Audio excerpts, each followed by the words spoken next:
Hello and welcome to Ourdadsstamps video. I had intended that this video would go out a few months ago, but for various reasons I've been unable to produce any videos for the last few months. So here it is anyway, better late than never.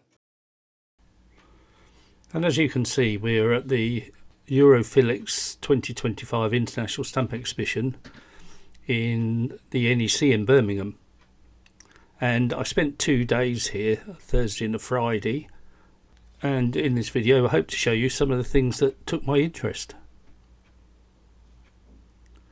I must admit I was most impressed with the NEC. I stayed at a hotel at the airport and it was very easy to get to and very easy to find the exhibition hall once I was there.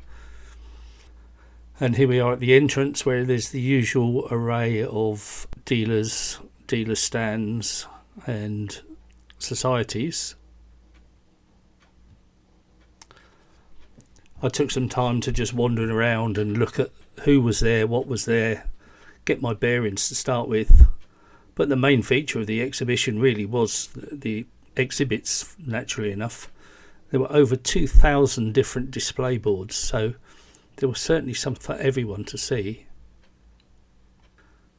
And here we are at De Walders of Salisbury, where I purchased a load of stuff. They were very good. I pre-ordered some albums that I needed to complete the right look of my collection, so they were there waiting for me, which was very nice. And these are the sort of places I spend a lot of time, just going through boxes and boxes of loose stamps or pages of stamps or collections of stamps, and there's so much to see there and so much to spend your money on, which naturally enough I did. But my bank balance survived anyway.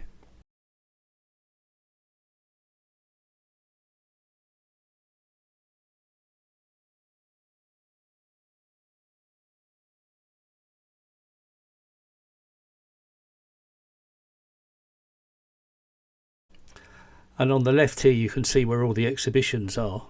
As I said, there were over 2,000 separate boards, so more than enough for everybody to look at. We will have a look at some of the exhibitions later, but unfortunately the lighting was such in the hall that trying to take pictures or videos of the exhibitions was very difficult, because the light reflected off the perspex covers, and unfortunately they weren't as good quality as I was hoping for them to be.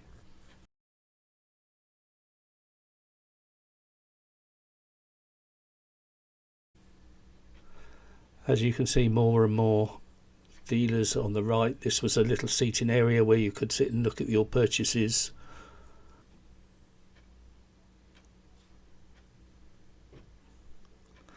As you can see, it was a really massive hall with loads of space to walk around, and thousands upon thousands of stamps to cast your eye on and spend your money on. There was also the 1 cent magenta was on display there, which was actually in a separate darkened room with a guard standing out front. I did have a look in there, but being a darkened room, I wasn't able to take any photos, and I don't think you were allowed to take photos anyway.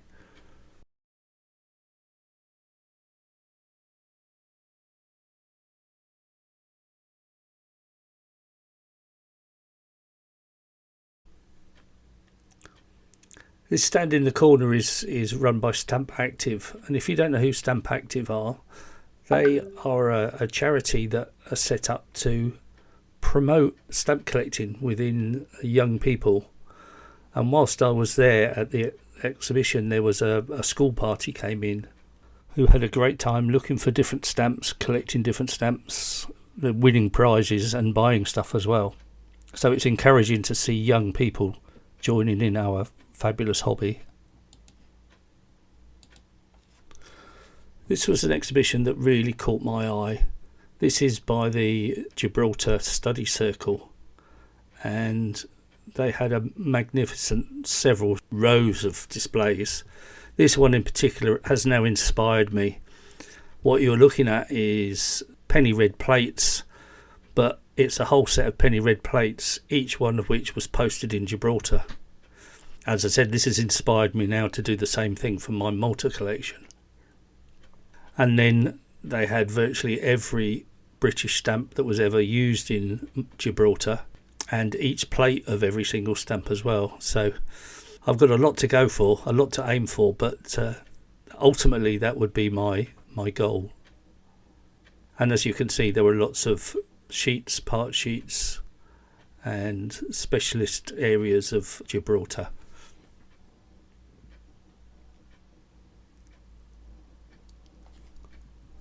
As I said earlier, the quality isn't that great because of the lighting and the fact that they're covered naturally enough in perspex, but hopefully you get the idea from seeing what's here and the sort of thing that was on display.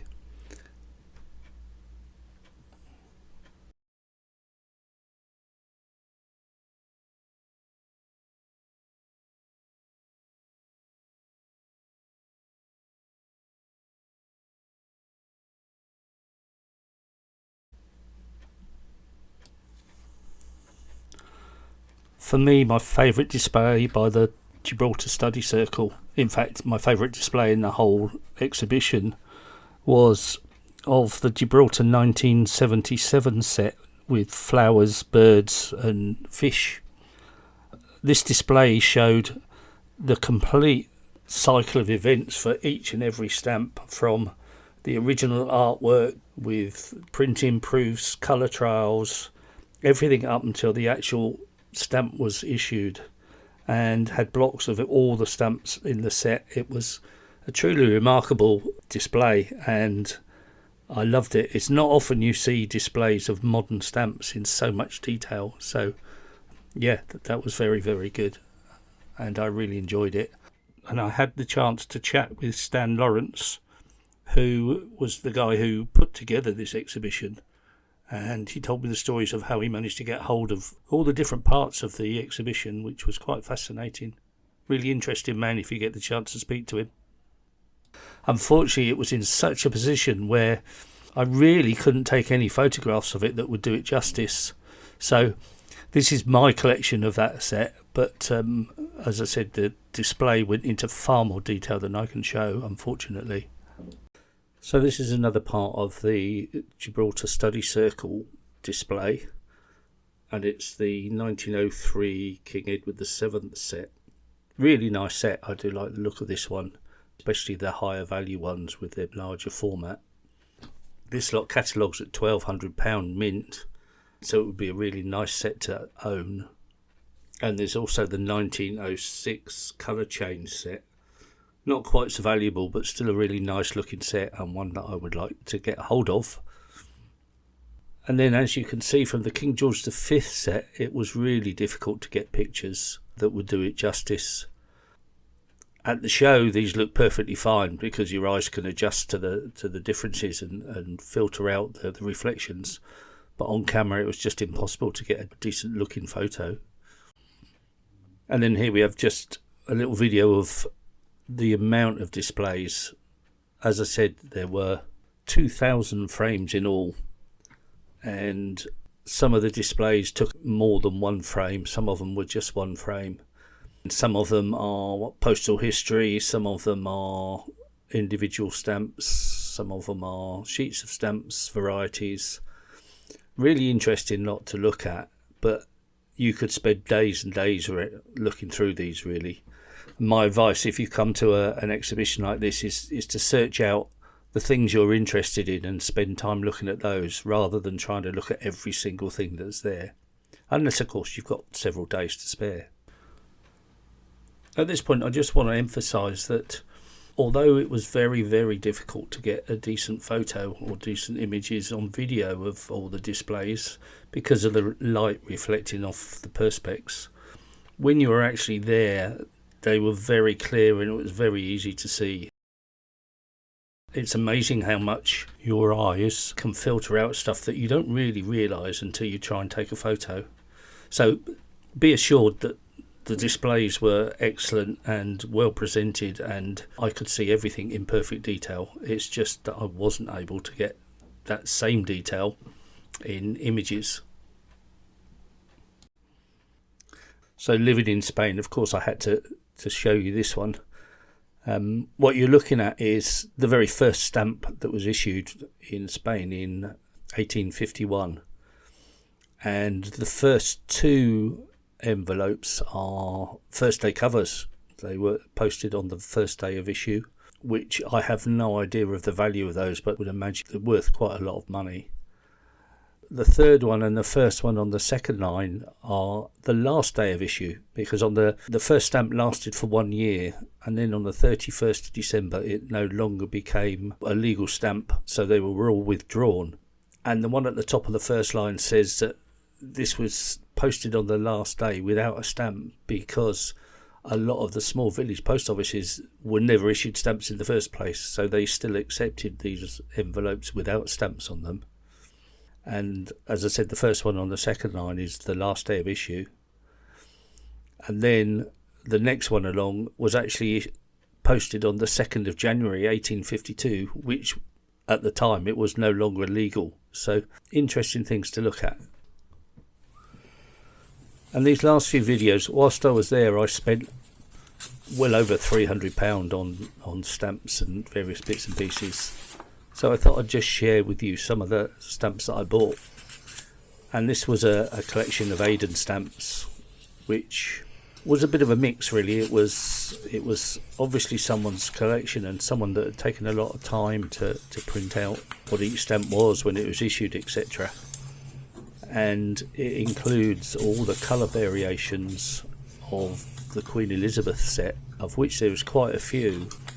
Unfortunately, it didn't include the most valuable of the 20 shilling stamp, but all the other ones are there and all the colour variations are there. So this was of interest to me. And then on top of that, you had used stock pages, which included an awful lot of stuff as well. So I can't remember the exact amount I paid for that, but it was well worth it for me. Please accept my apologies for the quality of these videos. They were taken in the hotel room shortly after I bought them, using my phone, which was held in one hand whilst I was turning the pages on the other hand. And then this lot is a similar thing of the British Virgin Islands. To be honest, I bought this mainly for that very first page. That first set catalogues at about £120, and I paid considerably less than that for this whole collection, so it was worth it for me. Some of these later stamps I'm not quite sure what I'm going to do with. They're not really of any interest to me, but sometimes you have to buy stuff that you don't really want in order to get what you do want. As you can see, it's quite a decent collection though, and pretty comprehensive as well. I like the fish set. Whilst they're not hugely valuable, it was definitely happy with that. And then finally this lot from Swaziland. Now I do intend to do a video of solely on Swaziland, because by buying this collection I found out quite a few interesting things that I'd like to share with you. One of the main reasons I bought this, again I can't remember the exact amount I paid for it, but it's a whole jumble of stuff on different pages from different collections and from different people. But when you look through it carefully, I worked out that there was a complete mint set of the King George VI head, and also a complete set of the Queen Elizabeth pictorial set. So although you can't see them in one go, by the time you add in all the bits and pieces, it was well worth it. I took a big guess on this because I had no idea of the value of any of these stamps. I was hoping that what I paid was worth it, and I think I did okay. I did know a lot of these stamps are fairly worth it, but these particular ones, the King George VI ones, as I said, I managed to get the whole set by putting together bits and pieces from all the different pages of this group. And as you can see, there's a lot of duplication in this as well, but I'm sure I can find some way of disposing of the duplicates and making it worth my while. I'm going to do a full video about Swaziland stamps. There are some interesting things, particularly about the overprints, so we'll have a look at that hopefully in a few weeks' time, or maybe a month's time, so keep a lookout, and I'll get those out to you. But as you can see, this is quite a comprehensive collection, just all in bits and pieces and spread over pages and pages. And unfortunately some of it has been picked over, but in my view it was worth it just to get the interest of what I found out.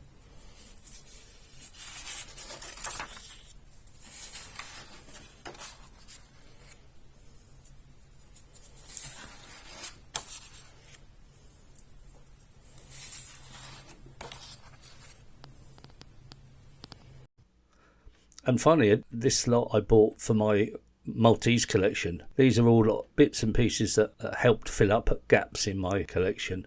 Sometimes it was just the shade of colour that made it up, but it was worth me spending a few quid on these as well, so I was very happy there. None of them are hugely valuable, but as I said, filled up a few gaps. So I hope you enjoyed that little look at the Europhilex stamps exhibition. This is the programme that you could pick up when you were there, and it had details of everything that was on display. I would thoroughly recommend going to an exhibition if you get the opportunity. As I hope you can see, I spent hours and hours, and there is an awful lot to see, as well as an awful lot to spend your money on. So I'm sure you will enjoy it. Thanks for listening, and we'll be back again in a few weeks' time.